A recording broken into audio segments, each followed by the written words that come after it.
Cam here from PhoneDog.com, and it's another episode of Fetch with PhoneDog, where I round up all the news, or at least most of the interesting pieces of news from around the PhoneDog media network. And last week I asked you to choose which wallpaper to put on that computer over there, and somebody obviously tweeted me with the suggestion that I use a picture of Gretchen because she's so fetch. If you don't want it to be Gretchen next week, make sure you submit your suggestions in the comments below or tweet me with the hashtag wallpaper and I will choose one of your options. But let's get straight into the news, shall we? First up is the news that the text-to-911 service is going to be going live in a variety of states. I say variety, what I mean is a number of states. Instead of calling up 911 and wasting their precious time, you should be able to text and send picture messages to them instead. If that isn't asking for a prank, I don't know what is. Help! I am being held to gunpoint by an angry lady.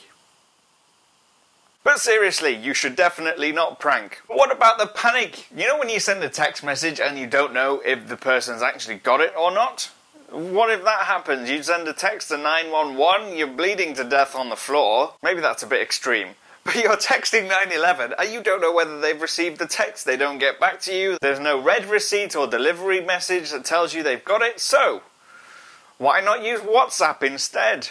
And then if they start using WhatsApp, then why not just go the whole hog and start using Snapchat to send pictures to 911? Second up is the news that Motorola has launched a new budget-friendly Motorola device called the Moto E. It's only going to cost $129 contract-free, making it one of the cheapest phones available. But it's not one of the worst. It's got a 4.3-inch display, 252 pixels per inch, and it's powered by a 1.2 GHz dual-core Snapdragon 400 processor. So it's not terrible, and it's got Corning Gorilla Glass on the front. For $129, that's really not bad. And if you want to spend extra money, because that's what you want to do when you buy a cheap phone, you can change the cover on the back and buy a different colour. Across our network this week, a number of our writers decided to ask questions. Evan from PhoneDog asks, what's the favourite part of your phone? I'd have to say the blue LED light on the top that flashes really see that? It changes colour sometimes.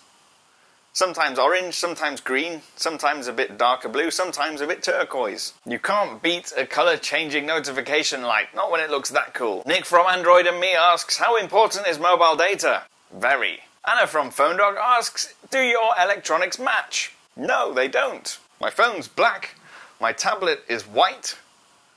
This one's a lot smaller than this one. And again, Evan asks a poignant question. How do you feel about bezels? I would have to go with warm and fuzzy. And on to a couple of Apple-related news pieces. This week we've seen a number of iPhone 6 mock-ups and stuff. There was a couple that caught our eye, and one video compared the prototype or dummy of the iPhone 6 alongside with some of the latest flagship phones like the Galaxy S5 and such things, which is great. And one thing that kind of gets me about these iPhone 6 mock-ups, whether they're a genuine look-alike of the next iPhone or not, is that I don't like those plastic bands across the back. They're similar to what's on the HTC One, but on the dummy phones they just look horrible. Something that a lot of iPad users perhaps have been wanting for a long time is split-screen multitasking. It's definitely one of the things that I would love to see on the iPad in the near future. And apparently, according to a recent rumour, in iOS 8 there is going to be the option to have multiple apps running on the screen at the same time. Who would have thunk it? iOS doing multitasking. Proper styly. In the week that my movie beat Spider-Man 2 in the US box office, that has been the most interesting stuff from across our network. Be sure to stay tuned to PhoneDog.com and to our YouTube channel. If you have any questions, you can use the comment section below, or you can get me on Twitter. I'm at PhoneDog_Cam. I will see you again next week. I will see you again next week.